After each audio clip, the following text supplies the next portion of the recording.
My channel Rajput physics. आज हम बहुत इंपॉर्टेंट टॉपिक लेते हैं अल्टरनेटिव करंट का। ये लेक्चर नंबर 8 है। लेक्चर नंबर 8 8 लेक्चर है और पूरे लेक्चर को एक साथ आपको देखना है तो मैं हमारे वीडियो में कहीं पर टैप कीजिए। टैप करने पर यहाँ पर आई का एक साइन मिलेगा। उस आई साइन को अगर आप क्लिक करेंगे तो पूरा वीडियो आपको लाइन से दिखाई देगा। तो आज हम एलसी ऑक्सीलेशन को हम पढ़ेंगे। तो ये बहुत इंपॉर्टेंट टॉपिक है आपके सिलेबस के लिए। तो देखिए 12th फिजिक्स में हम स्टार्ट करते हैं एलसी ऑक्सीलेशन। तो एलसी ऑक्सीलेशन क्या होता है? एल मींस है सेल्फ इंडक्शन प्रेरण कुंडली और सी मींस होता है कैपेसिटर संधारित्र। तो संधारित्र और प्रेरण कुंडली युक्त एक ऑक्सीलेटर है जो इलेक्ट्रोमैग्नेटिक ऑक्सीलेटर उत्पन्न करता है। तो ये विद्युत चुंबकीय दोलन उत्पन्न करने वाला एक उपकरण होता है जो टैंक परिपथ के रूप में रहता है। तो ये किस प्रकार से वर्क करता है इसी को हम आज डिस्कस करेंगे। तो चलिए देखते हैं।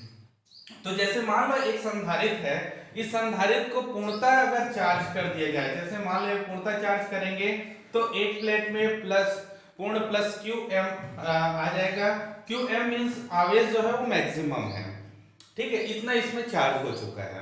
तो इतने वो चार्ज आएगा तो इसमें जो ऊर्जा आएगा वो इस प्रकार से होगा half q m square by c. C इसकी कैपेसिटी है, संधारित्र की धारिता है। ओके, अगर इसी को अगर प्रेरण कुंडली में अगर विद्युत धारा I प्रवाहित हो रही है, लेट देन इसमें फ्लक्स प्रवाहित होने से I करंट इसमें इंक्लूड हो रहा है, तो इसमें उत्पन्न ऊर्जा क्या होगा? हाफ एल आई स्क्वायर है। अगर हम इन दोनों को एक साथ अप्लाई करें एक टैंक परिपथ के रूप में, तो टैंक परिपथ होता क्या है तो इसको देख लीजिए। जैसे मान लेते एक बैटरी है, इसके साथ हमने एक कैपेसिटर को समांतर क्रम में, फिर इसके साथ एक प्रेरण कुंडली को यहाँ पे लगा दिया जाए तो इसको टैंक परिपथ कहते हैं। टैंक, और यहाँ पे कुंजी आप लगा लें, ये K1 है और ये K2 है। ओके, तो जैसे ये बैटरी को अगर हम K1 को प्रेस कर दें, K1 को प्रेस करेंगे तो आप यहां पर देखेंगे संधारित्र चार्ज होगी।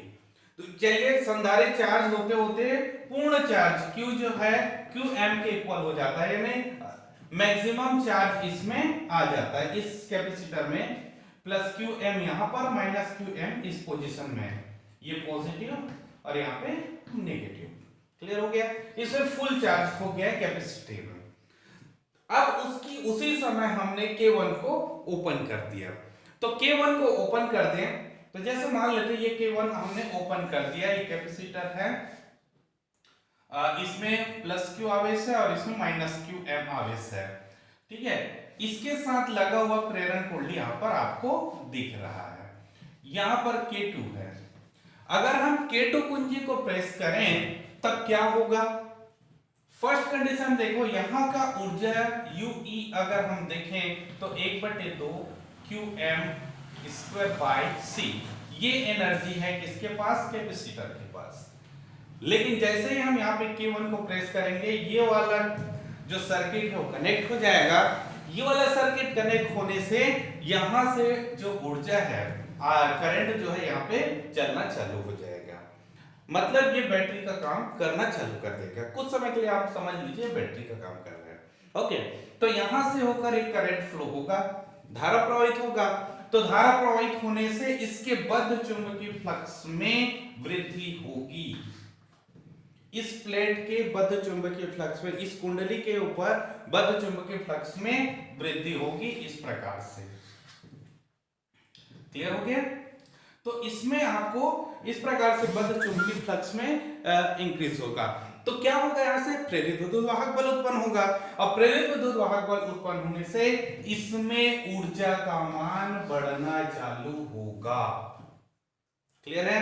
तो फर्स्ट केस में जब हम यहाँ पे फुल चार्ज किए थे, चलिए फर्स्ट केस को इसको ले लेते हैं, ये फर्स्ट केस है, ये फर्स्ट केस है जब इसकी ऊर्जा इतना था, लेकिन यहाँ की ऊर्जा, क्योंकि इसमें प्रेरण कुंडली को हमने अभी टच नहीं किया है, तो उस समय ऊर्जा क्या होगा? यहाँ पे 0 था।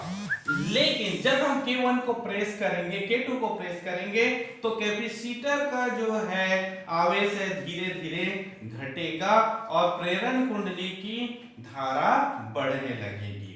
ये पॉजिटिव और नेगेटिव। अब क्या होगा, इसकी ऊर्जा धीरे धीरे कम होगी और ये करंट यहाँ पे फ्लो होगा। तो यहाँ पर बल रेखाएं इस प्रकार से आपको दिखाई देंगे, जिसके कारण से इसमें ऊर्जा बढ़ने लगेगा। एक स्थिति ऐसी आएगी कैपेसिटर की जो संपूर्ण आवेश है वो धीरे धीरे घटने लगेगा, यानी अनावेशित होना चालू होगा, डिस्चार्ज होगा। यहाँ पे फुली चार्जेस था, नेक्स्ट टाइम में क्या होगा, डिस्चार्ज होगा। डिस्चार्ज होगा तो इसकी ऊर्जा क्या होगी, निश्चित है इतनी ऊर्जा तो नहीं रहेगी, धीरे धीरे उसका कम होगा और यहाँ की ऊर्जा U की वैल्यू UE = 0 हो जाएगा। लेकिन ये प्रेरण कुंडली है। नेक्स्ट जो है प्रेरण कुंडली है, जिसमें विद्युत चुंबकीय ऊर्जा आपको मिलेगा, प्रेरण ऊर्जा मिलेगा फैराडे के नियम से। क्योंकि बद्ध चुंबकीय फ्लक्स में क्योंकि आवेश धीरे धीरे कम हो रहा है मतलब धारा का मान भी कम होते जा रहा है। तो इस स्थिति में यानी संधारित्र के कारण जो धारा वो धीरे धीरे कम हो रहा है, इसका मतलब है चुंबकीय फ्लक्स में परिवर्तन होगा, बद्ध चुंबकीय फ्लक्स परिवर्तित होगा। क्योंकि वो कम हो रहा है तो परिवर्तित होगा, परिवर्तित होने से ही प्रेरित विद्युत वाहक बल उत्पन्न होता है। तो इस प्रेरित विद्युत वाहक बल के कारण इसमें ऊर्जा आपको मिलेगी 12LI², वेयर L क्या है, इसका स्वप्रेरण गुणांक, सेल्फ इंडक्शन कोफिशिएंट है। ओके, ये ऊर्जा क्या हो जाएगा, मैक्सिमम। दैट मींस इसकी ऊर्जा अधिकतम था, यहाँ पे ऊर्जा कम थी। उसके बाद सेकंड कंडीशन में क्या होगा, इसकी ऊर्जा कम होते गए, इसकी ऊर्जा बढ़ते गए। अब इसको हम ये यूं समझ ले, जो सेंट वॉच होता है, सेंट क्लॉक होता है, आप देखे होंगे सेंट क्लॉक इस प्रकार से ऐसे डबल बेल टाइप का रहता है। सेंट क्लॉक आप देखे होंगे, इसमें एक में सेंट भरा होता है, ठीक है। तो क्या होता है, धीरे धीरे वो सेंट क्या होता है, यहाँ से नीचे गिरते जाते हैं, ठीक है। जब ये पूर्णतः खाली हो जाता है तब क्या होता है, ये सेंट क्लॉक फिर उल्टी हो जाती है। तो वही प्रक्रिया यहाँ पर होगी। तो देखिए इसकी ऊर्जा जो है धीरे धीरे घट रही है और इसकी ऊर्जा धीरे धीरे बढ़ रही है। फर्स्ट स्टेज में फुल्ली चार्जेस था, ये मान लीजिए फुल चार्ज है, इसकी ऊर्जा कम है, तो ये धीरे धीरे घटेगा, तो ये वाले धीरे धीरे बढ़ेगा। ओके, ये डिक्रीज हो रहा है तो ये इंक्रीज हो रहा है। तो इस प्रकार से ऊर्जा जो है, लेकिन टोटल ऊर्जा कितनी होगी, इन दोनों को सम करेंगे तो उतनी ही ऊर्जा रहेगी। ओके, सेकंड केस में देखिए, अब यहां से इसकी ऊर्जा 0 हो गई, इसकी ऊर्जा मैक्सिमम हो गई। अब क्या होगा, ये मैक्सिमम होने पर ये आवेश तो शून्य हो गया, यानी आवेश में परिवर्तन 0 हो गया। तो अब क्या होगा, अब आवेश यहाँ पर नहीं रहेगा, तो इससे जो धारा यहां से मिल रहा था कैपेसिटर से वो नहीं मिलेगा। तब क्या होगा, इसका जो प्रेरण कुंडली का जो है फ्लक्स में फिर धीरे धीरे कमी आएगी। पहले क्या होता था, वृद्धि हो रहा था, अब क्या होगा, कमी आएगी। कमी होगा तो भी प्रेरित धारा उत्पन्न होता है, क्लियर है ना। वृद्धि होगा तो भी प्रेरित धारा होगा, कमी होगा तो प्रेरित धारा होगा। तो यहाँ पर देखो प्रेरण कुंडली में धीरे धीरे कमी आएगी, यानी बल रेखाओं की संख्या में कमी आएगी, यानी बद्ध चुंबकीय फ्लक्स में कमी होने के कारण वो भी परिवर्तन है। तो विपरीत दिशा में ये प्रेरित धारा उत्पन्न करेगा, क्लियर हुआ। तो विपरीत दिशा में प्रेरित धारा उत्पन्न करेगा। तो अब स्थिति क्या आएगी, अब देखिए इसके आगे हम देखेंगे तो ये जो कैपेसिटर है और ये प्रेरण कुंडली है, आप यहाँ पर देखिए, अब जब यहाँ पर इसके बल रेखाओं में संख्या में कमी आया तो धीरे धीरे यहाँ प्रेरित धारा उत्पन्न होगी, जिसके कारण चूंकि विपरीत दिशा है तो विपरीत दिशा के कारण यहाँ पर ये आवेश चार्ज होगा, ठीक है। और चार्ज होकर कितने आवेश आ जाएगा, QM। लेकिन अब कहां पर आवेश रहेगा, दूसरे प्लेट पर। यहाँ पे पहले प्लेट पर प्लस आवेश था, धनावेश था, और सेकंड में ऋण आवेश था। लेकिन यहाँ पर देखो दूसरे पर प्लस आवेश होगा और पहले पर ऋण आवेश आएगा, क्योंकि विपरीत दिशा में है, ठीक है। तो इस केस में क्या होता है, इसकी बल रेखाओं की संख्या धीरे धीरे घटते घटते शून्य हो जाएगी। तो यहाँ पर घटा तो वहां पे क्या होगा, इंक्रीज हो जाएगा, बढ़ते बढ़ते अधिकतम हो जाएगा। तो यहाँ की ऊर्जा फिर से आपको 12 QM² by C इतनी ऊर्जा इसके पास आ जाएगी। किसके पास, कैपेसिटर के पास, लेकिन इसकी ऊर्जा क्या हो जाएगा, यूपी की वैल्यू 0 हो जाएगी। ठीक है, तो इस प्रकार से फ्लक्चुएशन चलती रहेगी। मतलब जैसे एक मान लो तो ये है हमारा, इसको हम समझने के लिए एक मान लेते हैं, चलिए ये हमारा कह लेते हैं ये कैपेसिटर की एनर्जी है, और ये इस एनर्जी को हम मान लेते हैं प्रेरण कुंडली की है, सेल्फ इंडक्शन की। तो ये ऊर्जा मैक्सिमम था, ये कम था, लेकिन धीरे धीरे क्या होगा, ये ऊर्जा कम हो रही है तो ये ऊर्जा बढ़ती जा रही है, फिर ये 0 हुआ, ये मैक्सिमम हुआ। मैक्सिमम होने से धारा विपरीत दिशा में चलना चालू कर दे, तो विपरीत दिशा में चालू करने के कारण ये धीरे धीरे कम होगा और ये धीरे धीरे फिर से बढ़ेगा। यही प्रक्रिया कंटिन्यू चलती रहेगी।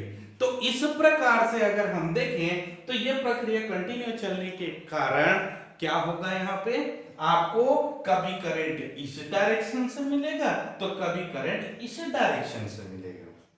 क्लियर हो गया? तो धारा जो है दोनों दिशाओं में फ्लक्चुएट करेगा।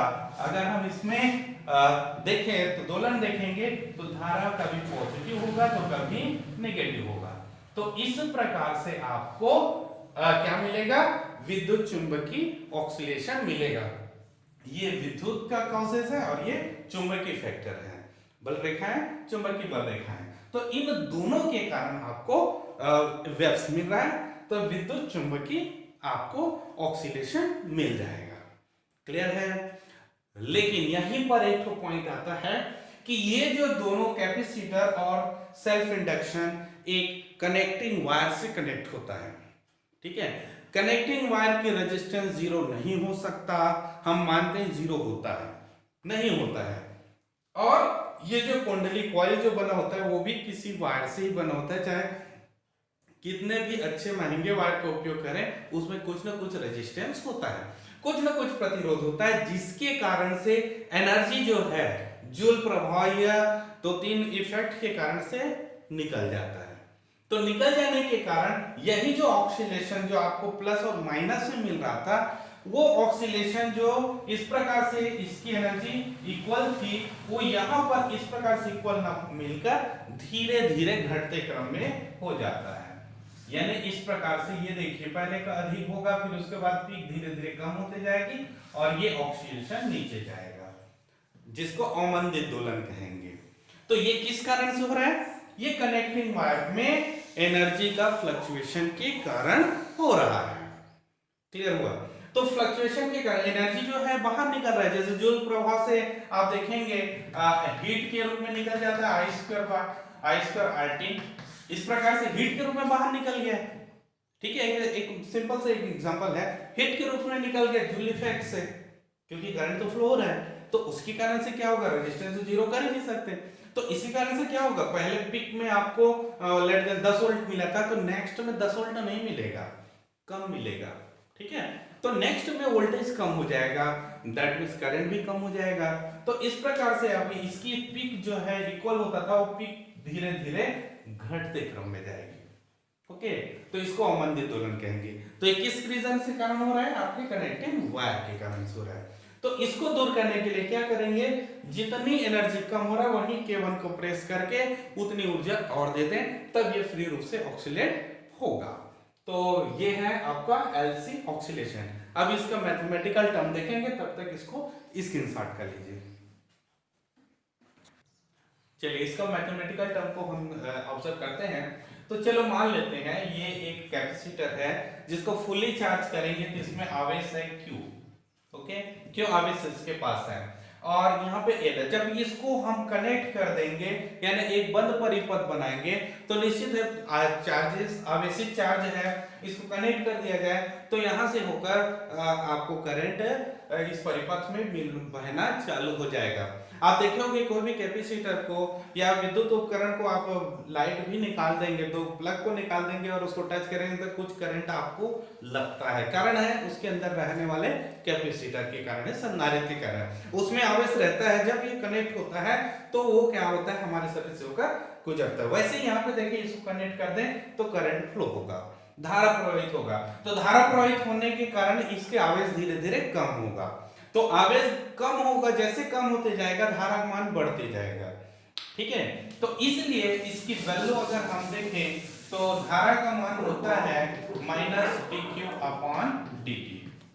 माइनस क्यों? क्योंकि आवेश का मान धीरे धीरे घट रहा है, तभी धारा का मान बढ़ रहा है, इसलिए माइनस साइन यहाँ पे अप्लाई किया गया है। क्लियर हो गया? अब यहाँ पर देखो I equal to minus D Q upon D T, यहाँ पे करंट फ्लो हो रहा है कैपेसिटर में। ओके, तो चलिए हम यहाँ पर जब ये करंट I करंट इसमें फ्लो हो रहा है तो इसके अंदर विद्युत वाहक बल E इक्वल टू क्या होता है, इसके अंतर्गत यानी प्रेरण कुंडली के अंतर्गत विद्युत वाहक बल अगर हम निकालना चाहें तो कितना हो जाएगा? इसके अंतर्गत विद्युत वाहक बल आपको मिलेगा minus of D I minus of L D I upon D. ठीक है, तो यहाँ पे अब हम इसका यूज कर सकते हैं। डी आई की वैल्यू यहाँ पे पुट कर दीजिए minus D Q upon D T. That means I plus हो जाएगा, माइनस माइनस प्लस होगा, L D square Q upon D T square. ये किसका एनर्जी है? इसके बीच में, यानी सेल्फ कंडीशन, इनके 100 प्रेरण के अंदर इतनी ऊर्जा, इतनी विद्युत वाहक बल होगा। ओके, अब इसके अंतर्गत विद्युत वाहक बल कितना है तो आपको इस प्रकार से मिल जाएगा। अब दोनों के विद्युत वाहक बलों का योग क्या होगा? 0 होगा। अब चलिए देखो संधारित्र यानी इस कैपेसिटर के अंदर विद्युत वाहक बल कितना होगा, विभवांतर कितना हो जाएगा। तो कैपेसिटर में Vc अगर हम इसको ले लें या इस EC लिया जाए तो इसकी वैल्यूज क्या हो जाएगी? यहां पर होगा Q अपॉन C, इसका विद्युत वाहक बल होगा। ओके, अब देखिए इन दोनों में किरचॉफ का नियम लगाएं तो कुल विद्युत वाहक बल epsilon equal to epsilon C plus epsilon B होगा। लेकिन इसके अंतर्गत कोई बैटरी तो लगाया नहीं है, इसकी वैल्यू क्या मिलेगा? 0 मिलेगा। तो ये वैल्यूज हम यूज कर सकते हैं। इसको VB लिख सकते हैं। देखिए वोल्टेज के फॉर्म में लिख रहे हैं तो VB लिखिए तो ये VC हो जाएगा। So V equals to VC plus VB। तो इसके अंतर्गत कोई विद्युत वाहक बल नहीं है, मतलब ये 0 होगा। ठीक है, तो अब यहाँ पे मान को हम रखते जाएं तो VC की वैल्यू है Q अपॉन C और इसकी वैल्यू अभी निकाले हैं L dQ square by dt square equal to 0। इसको सॉल्व करेंगे तो dQ square by dt equal to L है प्लस L को हम नीचे ला दें तो L को हम कर दें तो Q upon LC equal to 0 मिलेगा। तो ये जो इक्वेशन है, ये जो समीकरण है, अगर हम देखें द्वितीय सेकंड ऑर्डर का द्वितीय कोटि का अवकलन समीकरण है। तो इसका आंसर क्या होता है, इसका हम सॉल्यूशन क्या निकालें? तो ये चूंकि आपके मैथ्स के सिलेबस में ये आपको मिलेगा, लेकिन बेसिक में मिलेगा, आपके 12th मैथ्स में भी ये नहीं है, तो इसको आप देख सकते हैं।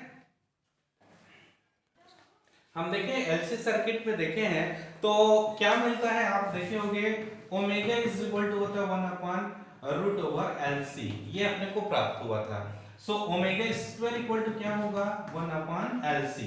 सो ये वैल्यू यहाँ पे रख दें तो ये इक्वेशन और चेंज हो जाएगा, dq square by dt square plus q of omega square into q equal to 0। तो ये लीनियर इक्वेशन होगा द्वितीय कोटि का समीकरण है। इसका सॉल्यूशन हम किस प्रकार से निकालें, तो अब हम सॉल्यूशन चेक करते हैं। चलिए देखिए, इसका सॉल्यूशन अगर हम देखें, ये द्वितीय कोटि का सेकंड ऑर्डर का इक्वेशन है ना, तो इसका सॉल्यूशन हो जाएगा q equal to a cos omega t plus b sin omega T. ये इसका सॉल्यूशन है, चेक कर सकते हैं इसको। ओके, जहां पर ओमेगा की वैल्यू हम लोग देख चुके हैं, तो इस प्रकार से इसका सॉल्यूशन है। ठीक, अब इसको सॉल्यूशन के आधार पे हम आगे चेक करते हैं। तो इसके करंट क्या होगा, I इक्वल टू क्या है माइनस dq अपॉन dt है, तो I इक्वल टू क्या हो जाएगा, अब इसको अवकलन कर दीजिए, एक बार डिफरेंशियल कर दीजिए तो क्या होगा, इसका अवकलन हो जाएगा minus a omega cos omega T sorry sine omega T plus B omega cos omega T. इस प्रकार से करंट होगा और ये आवेश हो गया। हम अब यहाँ पे बाउंड्री कंडीशन अप्लाई करते हैं। जब पहले स्थिति में देखें, सबसे फर्स्ट स्टेज में देखे थे, जब t इक्वल टू 0 है ना, शून्य समय पर था, तो हमने क्या किया, पूर्ण आवेश जो था, जैसे हमने यहाँ पे देखा ये कैपेसिटर पूर्ण आवेशित था, प्रेरण कुंडली में कोई आवेश धारा प्रवाहित नहीं हो रही थी, तो यहाँ का आवेश कितना था, Q0 था। ठीक है, तो उस समय जो आवेश था वो क्या था, इनिशियल कंडीशन यानी मैक्सिमम था, Qm या Q0 था, Q0 था। ओके, तो उस स्थिति में हम पहला अप्लाई करते हैं, Q की जगह Q0 रखते हैं, तो A cos omega into 0 plus B sin omega into 0। सो ये Q0 इक्वल टू क्या हो गया, A cos 0 की वैल्यू होता है 1 और sin 0 की वैल्यू होता है 0। सो A की वैल्यू आपको मिल गया Q0। ओके, एक पॉइंट तो मिल गया। अब सेकंड बाउंड्री कंडीशन I से हम अप्लाई करते हैं।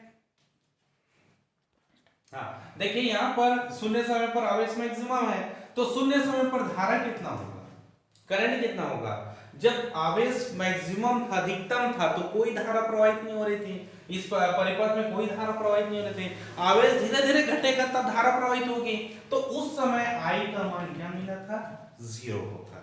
तो I की वैल्यू 0 हुआ था, मतलब ये वाला वैल्यू आपका 0 मिलेगा, लेकिन आवेश कितना होगा, Q0 होगा उस कंडीशन में। तो यहाँ पर भी हम मान को रख सकते हैं। तो रखिए, इस पोजीशन में अगर हम मान रखेंगे तो क्या मिलेगा, यहाँ पर 0 minus A omega sine omega into 0 plus B omega cos omega into 0। तो ये अब यहाँ पर देख लीजिए, ओमेगा की वैल्यू साइन 0 इक्वल टू 0 हो जाएगा और cos 0 इक्वल टू 1 होता है, that means b omega equal to 0। So b equal to 0 मिलेगा। तो a और b जो यहाँ पे कांस्टेंट था, इसकी वैल्यू आपको मिल गई। तो इसमें आवेश की वैल्यू आपको क्या मिलेगा, फाइनली आप देखेंगे q की वैल्यू आपको क्या मिलेगा।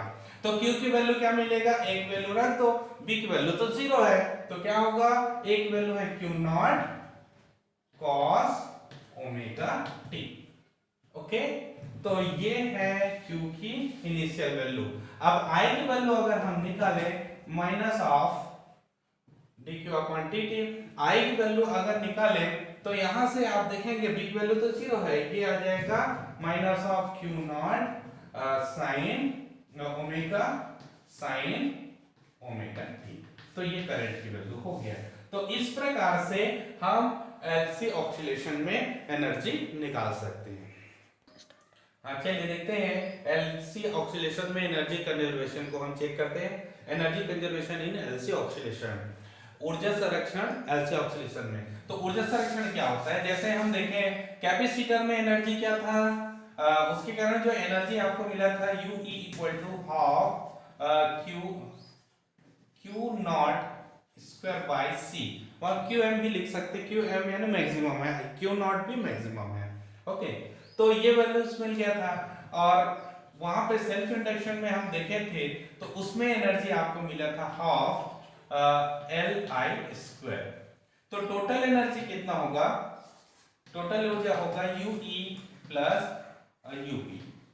अब हम यहाँ टोटल एनर्जी की बात करें कितना आपको मिलेगा, तो ये किसके बराबर होगा, तो ये हम निकाल सकते हैं, इसकी वैल्यू रख दें 1/2 Q0 square by C plus U half LI square. So half Q की वैल्यू यहाँ से हम पुट कर सकते हैं, Q की वैल्यू हम पुट कर सकते हैं यहाँ पे, तो क्या होगा Q0 cos omega t whole square by C plus half L, I की वैल्यू यहाँ से पुट कर दो, minus Q0 omega sine omega T whole square. अब इनके वैल्यू निकालें तो Q naught square cos square omega T by C half, ये स्क्वायर कैंसिल हो गया, प्लस हो जाएगा क्यू स्क्वायर ओमेगा स्क्वायर हो जाएगा, omega square Q naught square by 2l sign square omega T. अब यहां से हम पुट कर सकते हैं ओमेगा की वैल्यू।